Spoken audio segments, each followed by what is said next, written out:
मैंने ये बात ध्यान से पहले सुनी थी।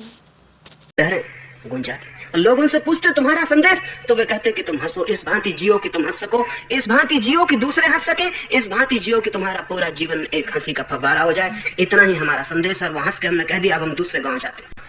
हंसो कि तुम्हारा पूरा जीवन एक हंसी बन जाए, इस भांति जियो कि पूरा जीवन एक मुस्कुराहट बन जाए, इस भांति जियो के आसपास के लोगों की जिंदगी पे भी मुस्कुराहट फैल जाए, इस भांति जियो कि सारी जिंदगी एक हंसी के खिलते हुए फूलों की कतार हो जाए। बहुत मुश्किल है कि हंसते हुए आदमी ने किसी की हत्या की हो, कि हंसते हुए आदमी ने किसी को भद्दी गाली दी हो, कि हंसते हुए आदमी और हंसते हुए क्षण में पाप असंभव है। सारे पाप के लिए पीछे उदासी, दुख, अंधेरा, बोझ, भारीपन, क्रोध, घृणा, ये सब चाहिए। अगर एक बार हम हंसती हुई मनुष्यता को पैदा कर सकें तो दुनिया के 90% पाप तत्क्षण गिर जाएंगे। जिन लोगों ने पृथ्वी को उदास किया है, उन लोगों ने पृथ्वी को पापों से भर दिया है। वे तीनों फकीर गांव गांव घूमते रहे, उनके पहुंचते से सारे गांव की हवा बदल जाती। वे जहां बैठ जाते वहां की हवा बदल जाती। फिर वे तीनों बूढ़े हो गए, फिर उनमें से एक मर गया फकीर। जिस गांव में उसकी मृत्यु हुई, गांव के लोगों ने सोचा कि आज तो वे जरूर दुखी हो गए होंगे, आज तो वे जरूर परेशान हो गए होंगे। सुबह से ही लोग उनके झोपड़े पर इकट्ठे हो गए, लेकिन वे देखकर हैरान हुए कि वो फकीर जो मर गया था, उसके मरे हुए और भी मुस्कुरा रहे थे, और वे दोनों उसके पास बैठ के इतना हंस रहे थे। तो लोगों ने पूछा, ये तुम क्या कर रहे हो? वो मर गया और तुम हंस रहे हो। वे कहने लगे, उसकी मृत्यु ने तो सारी जिंदगी को हंसी बना दिया। Just joke. आदमी मर जाता है, जिंदगी एक जोक हो गई, एक मजाक हो गई।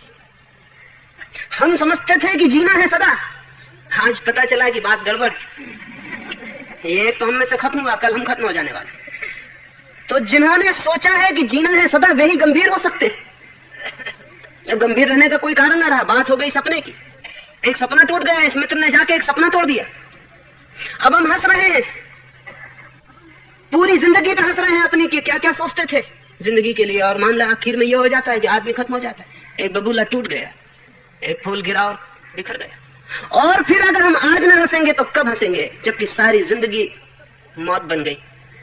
और अगर हम न हंसेंगे तो वो जो मर गया साथी, वो क्या सोचेगा कि अरे जब जरूरत आई हंसने की तब धोखा दे गए।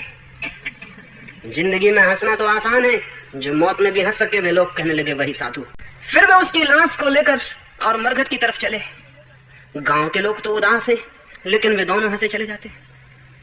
और रास्ते में उन्होंने कहा कि जो उदास है वो लौट जाएं, क्योंकि उसकी आत्मा को बड़ी दुखी होगी कि जिंदगी भर जो आदमी हंसा, लोग इतना भी धन्यवाद नहीं देते कि उसकी कब्र पर कम से कम हंस के विदा दे जाए।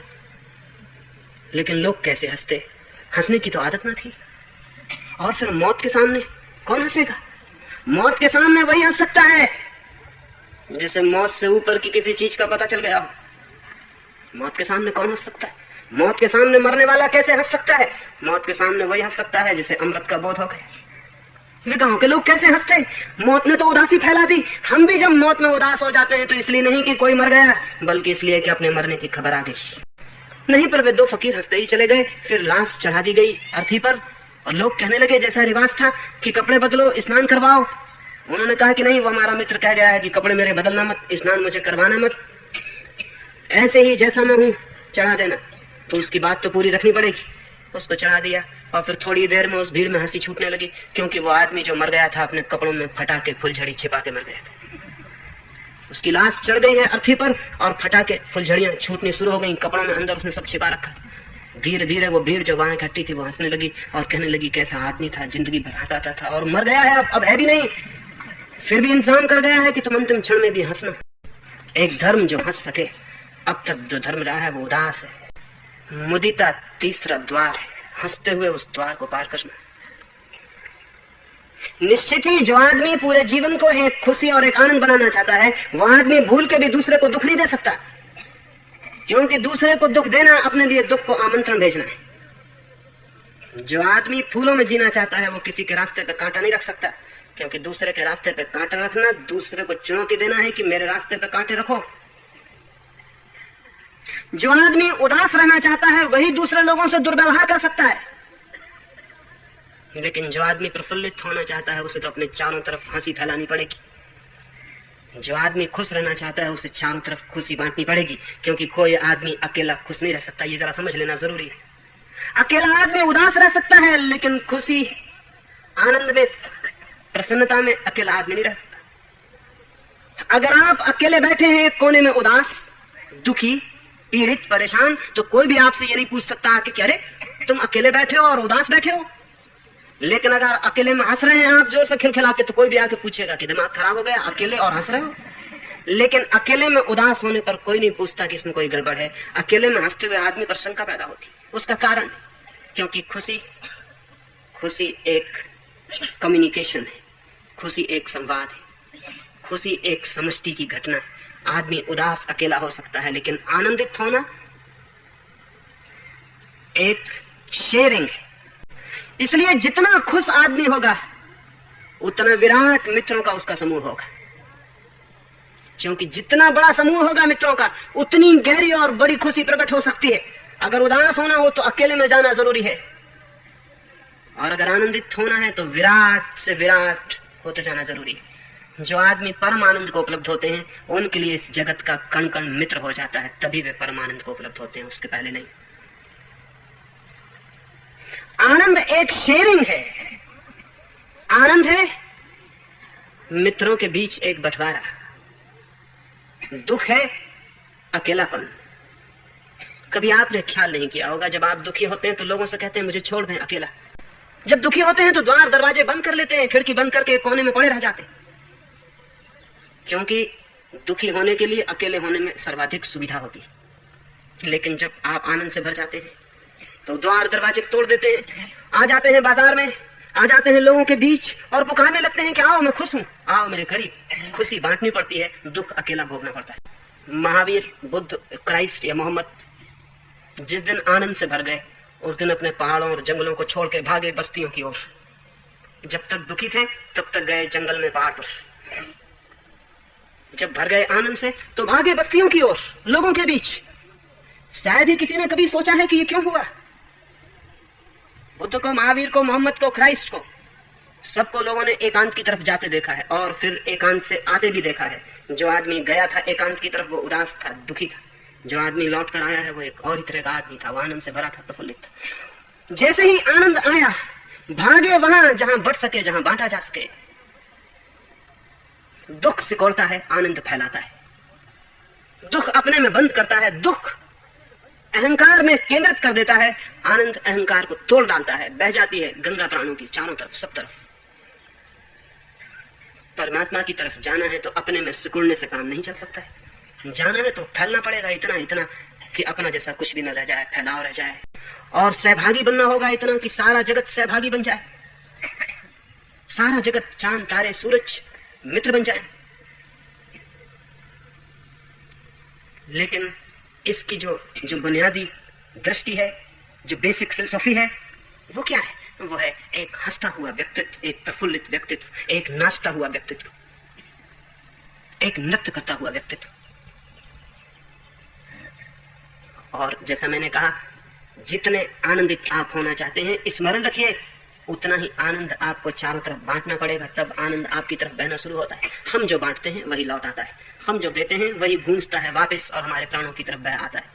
जीवन एक प्रतिध्वनि है। हम जो कहते हैं, हम जो करते हैं, हम जैसे होते हैं, बस वैसा ही चारों तरफ से लौटना शुरू हो जाता है।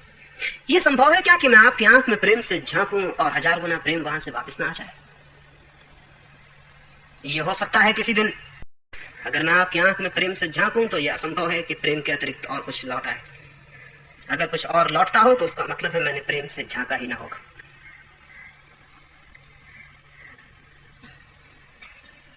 अगर मैं चाहता हूं कि मेरे ऊपर आनंद की वर्षा हो जाए तो प्रतिपल मुझे आनंद को बांटते हुए जीना होगा। चीयरफुलनेस का, प्रमुदित होने का, मुदिता का यही अर्थ है कि मैं आनंद को बांटता हुआ जीऊं। क्या खर्च करना पड़ता है मुस्कुराने में, लेकिन लोग इतने कंजूस हो गए हैं कि मुस्कुराते भी नहीं। इतनी कृपणता है कि जिसे देने में कुछ भी खर्च नहीं करना पड़ता, उससे भी बहुत सोच सोच के, विचार विचार करके मुस्कुराते।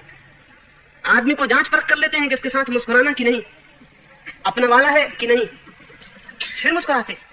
अजनबी को देखकर सख्त हो जाते हैं, मुस्कुराते नहीं। मुस्कुराहट भी इतनी महंगी बात है क्या? क्या खर्च करना पड़ता है? प्रेम पूर्ण होने में कुछ भी तो खर्च नहीं करना पड़ता। क्या खर्च करना पड़ता है? और मजा यह है कि प्रेम पूर्ण होने से कितना मिल जाता है मुफ्त में, उसका कोई हिसाब रखना मुश्किल है। कितना मिल जाता है? एक अपरिचित रास्ते पर जरा सी मुस्कुराहट, और कितनी मुस्कुराहटें वापस लौट आती, और कैसी उनकी सुगंध भीतर प्रवेश कर जाती, और कैसे उनका गीत प्राणों में बजने लगता है, और कैसे प्राणों की वीणा पर कोई तरंगित होने लगती है बात। लेकिन नहीं, हमने उदास होने की कसम खा रखी, हम आनंदित नहीं हो सकते।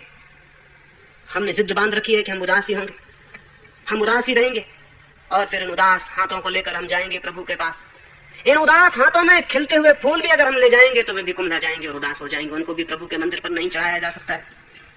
इन उदास प्राणों को लेकर हम प्रार्थनाएं और गीत लेकर जाएंगे, वे गीत भी उदास हो जाएंगे, क्योंकि गीत वही होता है जो गाने वाला होता है, और फूल नहीं चढ़ते हैं परमात्मा के मंदिर में, वे प्राण चढ़ते हैं जो फूलों को ले जाते। कैसे हम प्रफुल्लित हो जाएं? नहीं, ये मत पूछें कि हम क्या करें और कैसे प्रफुल्लित हो जाएं। प्रफुल्लित होने के हर अवसर का उपयोग करें और प्रफुल्लित हो जाएं प्रफुल्लित। उठते बैठते ध्यान रखें कि जहां भी हंसा जा सकता है जरूर हंसना है, जहां खुश हुआ जा सकता है जरूर खुश होना है। फिर धीरे धीरे जहां खुश नहीं हुआ जा सकता था वहां भी खुश होने की संभावना बढ़ती जाएगी। थोड़ी सी दिशा चाहिए व्यक्तित्व को, एक बोध चाहिए। ये बोध व्यक्तित्व के पास अगर उपलब्ध हो जाए कि जीवन का सत्य उन्हीं को उपलब्ध होगा जो जीवन के सत्य के प्रति आनंद से और खुशी से भरे हुए यात्रा करते हैं, जो गीत गाते हुए तीर्थ की यात्रा करते हैं।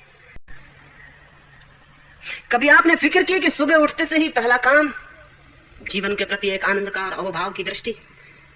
क्या सुबह उठते ही आपने जीवन को, परमात्मा को धन्यवाद दिया है कि फिर एक दिन उपलब्ध हुआ, फिर जीवन, फिर आंखें खुल गई, फिर अंधेरे से प्रकाश, फिर निद्रा से जागरण? कभी इसके लिए कोई कृतज्ञता का भाव मन में जगा है? सुबह उठकर कभी धन्यवाद दिया है हाथ जोड़कर अनंत को? फिर एक दिन मुझको जिसकी कोई पात्रता न थी, जो कल सोया था तो ये नहीं मान सकता था कि एक दिन और मिलेगा, जो नहीं मान सकता था, कोई अधिकार न था, जिसकी कोई योग्यता न थी, जिसकी कोई सामर्थ न थी कि एक दिन और मिलेगा, उसे फिर एक दिन मिल गया है, फिर जीवन। लेकिन नहीं, जीवन के प्रति हमारी न कोई धन्यता है, न कोई भाव है, न कोई कृतज्ञता है, न कोई ग्रेटिट्यूड है। जीवन मिलता है और हम सड़ी सड़ी चीजों के प्रति कृतज्ञता ज्ञापन करते हैं। कोई एक व्यक्ति आके मुझे 4 आने का रुमाल भेंट कर जाता है तो मैं कहता हूँ धन्यवाद, और जीवन बरसा रहा है पूरा जीवन, और कभी धन्यवाद भी नहीं उठता, कभी खुशी भी नहीं उठती, कभी आनंद भी नहीं उठता। जो चीज खो जाती है उसके लिए हम दुखी होते हैं और शिकायत करते हैं, और जो चीज है हमारे पास और मिली है उसके लिए कोई धन्यवाद नहीं। जो हमें मिला है उसकी कोई खुशी नहीं, जो नहीं मिला है उसके लिए पीड़ा और शिकायत। हम आदमी कैसे? हमारा ये मन कैसा है? एक कांटा गड़ जाएगा तो शिकायत, और वर्षों तक चले और कांटा नहीं गड़ा तो धन्यवाद एक भी नहीं। ये व्यक्ति कैसा है? ये इसने उदास होने का पक्का कर रखा है, इसके सोचने का ढंग इसे उदासी में ले जाने वाला है। एक मुसलमान बादशाह था, उसके पास एक बूढ़ा नौकर था जो जीवन भर उसके पास था। उस बूढ़े नौकर से ऐसा प्रेम था उसका कि रात भी वो बूढ़ा नौकर उसके कमरे में ही सोता, उसके साथ ही यात्रा करता।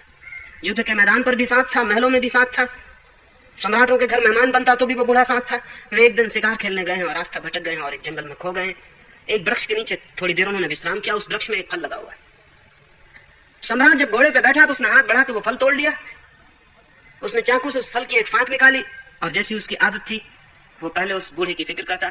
उसने एक फांक निकाली, उस बूढ़े को चखने दी। उस बूढ़े ने कहा कि अद्भुत, ऐसा फल तो कभी चखा नहीं, एक और देंगे महाराज? दूसरी फांक, और उसने तीसरी भी मांगी, और सम्राट देता चला गया। और वो ऐसी कृतज्ञता का भाव था उसकी आंखों में कि सम्राट उससे रोक भी नहीं सका। फिर एक ही फांक बच गई और एक ही फल था उस वृक्ष पर। सम्राट से वो आखिरी फांक भी मांगने लगा। सम्राट ने कहा तू तो बड़ा पागल है, एक फांक मुझे भी नहीं चखने देगा? उठाया, उसने कहा तो हद हो गई, पूरा फल तू खा गया, और इतनी प्रसन्नता और इतना सुस्वादु होने की चर्चा करता है तो एक फांक मुझे चखने नहीं देगा? लेकिन उस नौकर ने तो हाथ से छीनना ही चाहा। सम्राट ने कहा कि नहीं, ये अतिशय हो गई बात, इतनी फांकें तुझे दी, ये भी अतिशय था, लेकिन मैंने ये नहीं सोचा था कि एक फांक भी तू मेरे लिए नहीं सोचेगा। लेकिन वो नौकर कहने लगा नहीं महाराज, उसकी आंख में आंसू आ गए, कहने लगा कि नहीं नहीं मुझे दे दे। लेकिन सम्राट ने जबरदस्ती मुंह में वो फांक रख ली। वो तो कड़वा जहर थी। उसने कहा कि तू कैसा पागल है, ये तो जहर है बिल्कुल, तू इसे क्यों खा गया? उस बूढ़े ने कहा था, जिन हाथों से बहुत मीठे फल खाने को मिले उनके एक कड़वे फल की शिकायत करूं? जिन हाथों से बहुत मीठे फल खाने को मिले, नहीं नहीं, इतना अकृतज्ञ नहीं हूं कि कड़वे फल के लिए शिकायत करूं। फिर तुम्हारे हाथ से आता था वो फल।